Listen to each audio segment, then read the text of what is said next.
future. I serve on the Colorado Water Conservation Board.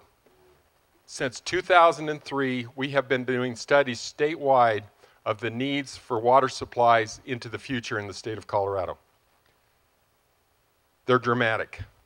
By 2050, the population is going to double.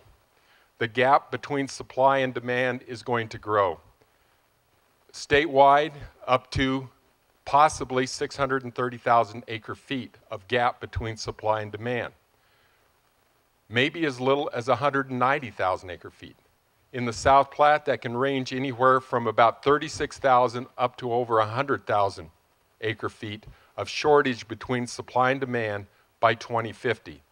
The lower range of that indicates that projects like NISP, Halligan-Seaman, etc., are being developed for storage into the future to provide water supplies.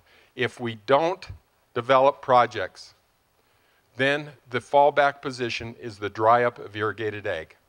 Irrigated ag in Weld County alone provides an economy of over $1 billion a year. If NISP isn't built, we've done engineering studies that show that would require a dry up of about 60,000 acres, about 100 square miles of irrigated farmland. That's our heritage here. That's our legacy. That's what we have here, an amenity of irrigated farming in this area. We don't want to sacrifice that because we're afraid to develop future water supplies that will provide the storage we need. We need to move forward with this.